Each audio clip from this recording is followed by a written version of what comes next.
Hello, welcome to Crantock Art. This is Penny Potter, and today I'm going to show you how to make my tulip shaped planter. So it's a nice, easy, simple make.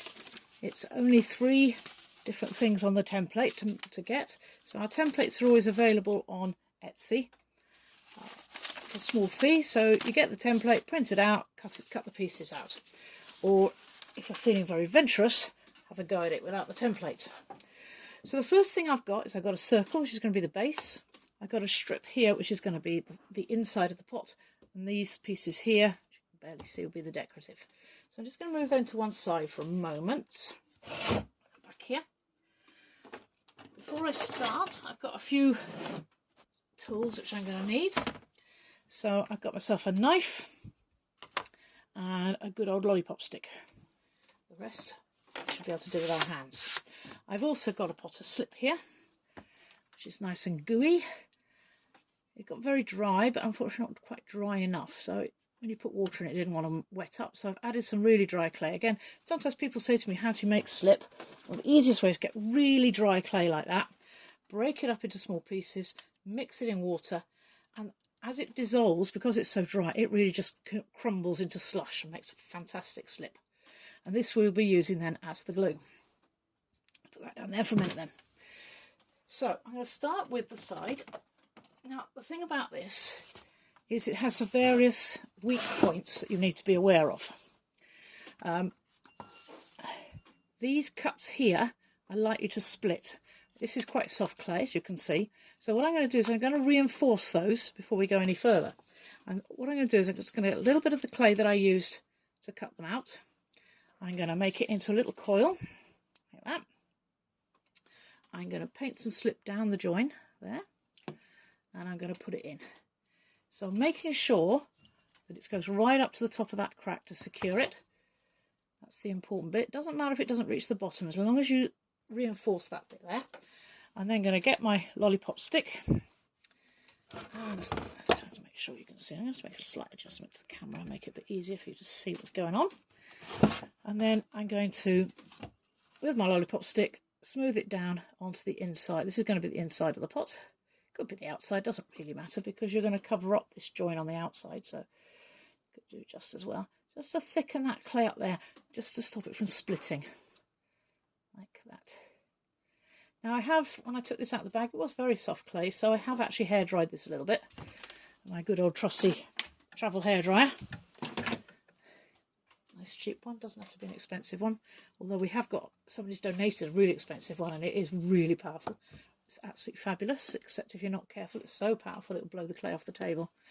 So I'm going to put another one in there as well, just to reinforce that join there. Again, I'll put it in, make sure it goes right up to the top of the crack there, and then work it in just to make sure it's all nice and strong. Like that. Okay. And just smooth it off a little bit. And worry about doing the ultimate smoothing when it's finished, but that will help to stop those from splitting there. So what I want to do with these pieces is I want to lift them, and be very careful when you lift them to pick up all 3 points, just in case. And I want this to go round and make a circle. Now, as you can see, it's a little bit floppy, probably a little too floppy, so I might have to dry it off a little bit more. Like that, so that I actually get these 2 ends together. So it is a little soft, so I'm just going to get my hairdryer on it again, give it a blast.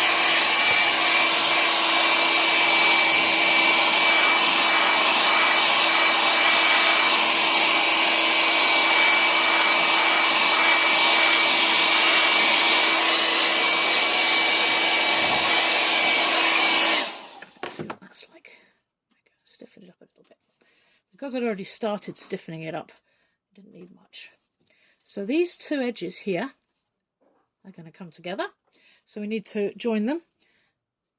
So what I'm going to do is I'm going to get my knife and I'm going to do what we call scoring, which is I basically just rough up the surface.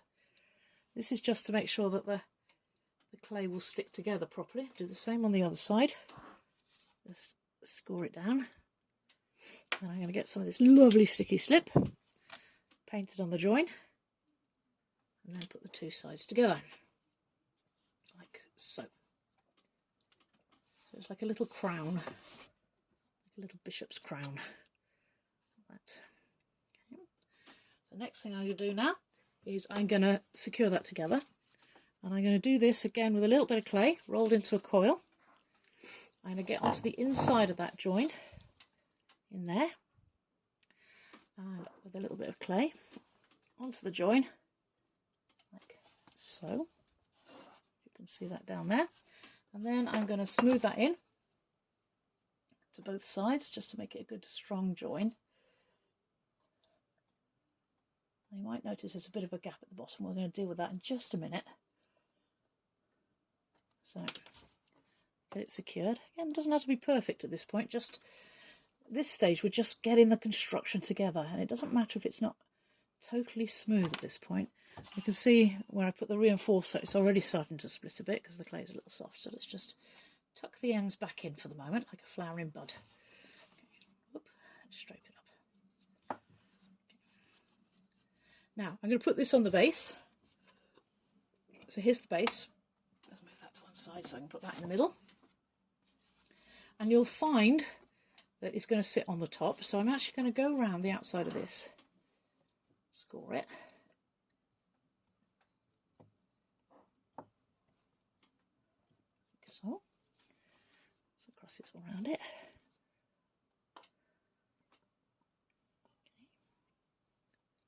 Okay. You don't want to cut too deep.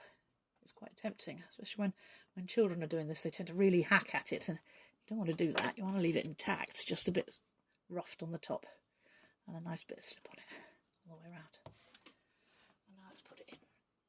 Now you will find that it's actually slightly, or it should be, slightly smaller than the base. So when you put it on, arrange it so you've got this little gap all the way around. And this is where this comes in, because that will actually turn in a little bit there and there and there. I'll put it onto the base.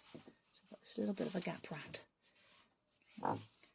You particularly, if you're struggling to get a gap, you particularly want a gap where in line with that cracked part there, because we're going to put another leaf over there and that's going to cover that up. Let's get you straight.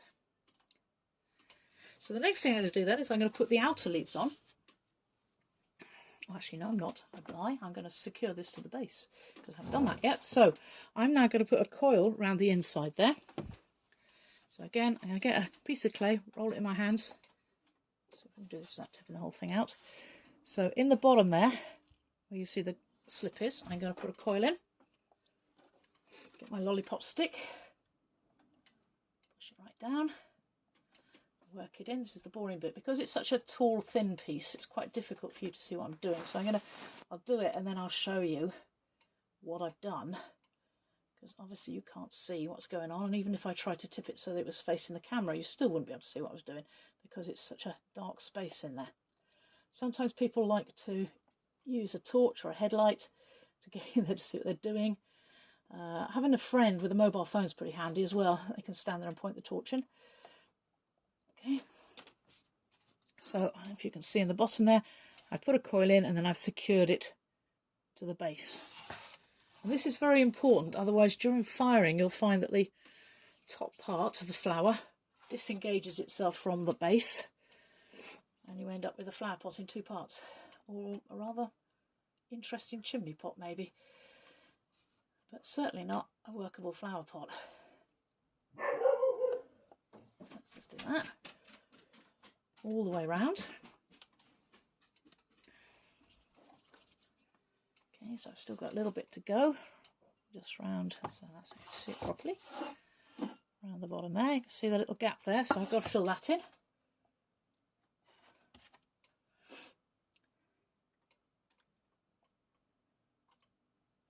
Fix it to the bottom, like so. Okay.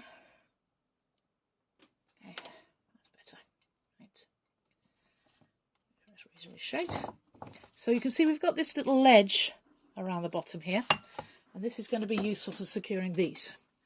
So these are going to go with the point of it in the middle of there, but it's going to sit on that little ledge. So I'm going to score the bottom of my petal again, and I'm going to score about a third of the way up as well. So I'm going to get really in there, lots and lots of lines. Again, don't cut right through it, but rough it up as much as you can. You can buy specialised tools to do this, or an old fork is really good as well. I did have one up here, it's already lost it.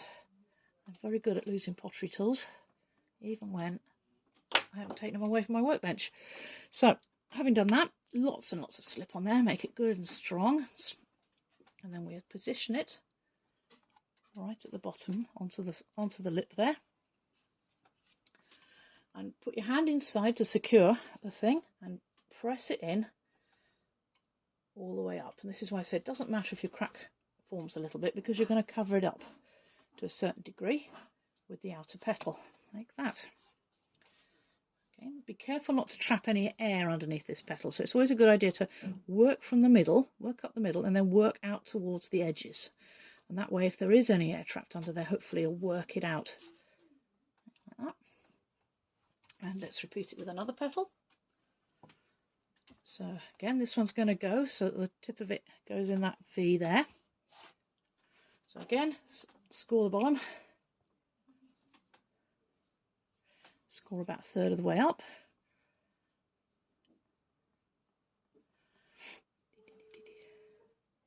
Like that. Put some slip on it. Nice gooey stuff.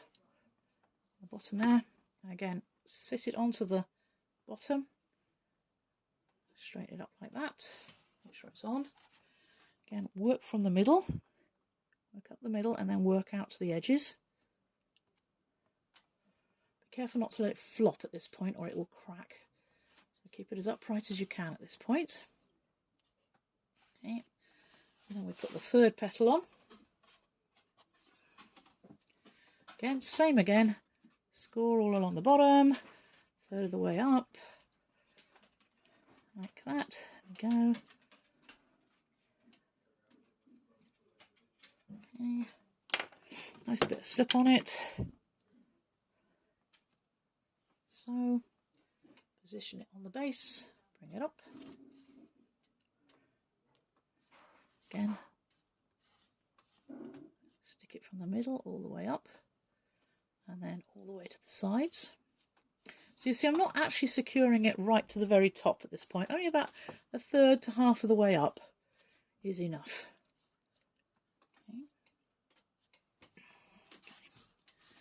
Now the next thing I'm going to do is to try and make this look a little bit more tulip-like. I am going to curve in the bottom. So I'm hoping it'll still come off the bat. Yes, there we go. So now I'm going to take the piece in my hand, trying not to distort it, and that's the tricky bit. And then with my stick, I'm going to, and my fingers, I'm going to curve that bottom so that it looks like the base of a tulip. So that's going to come in there. Okay, between the petals, so smooth that in and up. Tidy it up with your fingers or with the tool of your choice. Okay, like that. And then turn it round a bit, repeat on the next section, so bring that base up onto the bottom of that petal, so we hide the join, smooth it, work it, make it tidy. I'm finding my hands are getting a bit dry, so I'm rubbing it around a bit. It's not coming smooth. I have to dip my fingers in the slip in a minute just to get them soft enough. Again, sort that bit out there, make it tidy, sort the petals out so they look like they're actually part of the flower. There, turn it again, smooth it in, smooth it up like that so you get a nice rounded effect at the bottom. Okay, and then just that last little bit there to bring in, and again tidy the petals up. I'm going to put a little bit of liquid on my hands, they're a bit dry. Always, if you're adding liquid to it and to pottery, always be very careful not to add too much, or you'll turn it into just a lump of slop and not the piece you want. Okay, the last thing to do now, well, not quite the last thing, we've got a couple of things to do. One is to actually just go around on the inside and tidy it up. So where I've made all those joins earlier, I'm just going to smooth those in. I mean, it's a plant pot, so these aren't going to necessarily be seen, but it will make it easier to clean if they're smooth. So get in there and rub it all down if necessary. Some people like to use like a big ball, wooden ball-ended tool for smoothing out. I quite like a larger lollipop stick, which I haven't got with me. So I'm just going to use my fingers, get as smooth as I can. Tidy up the edges of the petals. So down here, you see it's a little bit jaggedy, so I'm just going to run my fingers up there and smooth it in. Make it a bit tidier. What's saying wrong there? Take the edges off and just make it smoother. I've got some finger marks there, so I'm just going to work those out. Again, if you've got a kidney or something like that, you can use that, or an old credit card. Again, tidy up my edges, inside and out. And then I'm just going to take my outer petals here, and I'm going to bring them back a little bit. So I just put my finger in there, just shape them out, like a little V shape, like that. And again, the same on here. So put my hand supporting it, run my finger up the middle, just to sort of bring it out a bit. Depending on the tulip you're doing, you could make that more or less pronounced. There we go. You can, of course, also make it rounder tops if you wanted to. No matter how short my fingernails are, I always seem to manage to stick them in the clay at some point. And I just have now. And then I'm just going to bring these out as well a little bit, just shape them out a bit, make it slightly bigger at the top. And then the rest of the work that needs to be done is really just tidying it up. So there we go, one completed tulip planter. Oops, tidy that bit up, which I shall probably spend the next hour faffing with, just to make it tidy. Like that. But then that's ready to go for firing. The last thing to do really is to decide if you're going to have it outside, this particular planter, it's a good idea to put a drainage hole in, otherwise you're going to have just a pot full of water. If it's inside, you might decide that you're not going to do that. You're just going to have plants which, you know, just have to be careful when you're watering them. That's entirely up to you. But there he is, one tulip planter. So, hope you enjoyed that, and you'll join me again sometime soon. If you've enjoyed this and you got to the end, please feel free to subscribe. I'm trying to get as many videos up at the moment. I'm doing a whole sequence of flower planters at the moment. So if you want to see more of them, please subscribe, and then you'll see when they come up. Okay, thank you very much then. Bye.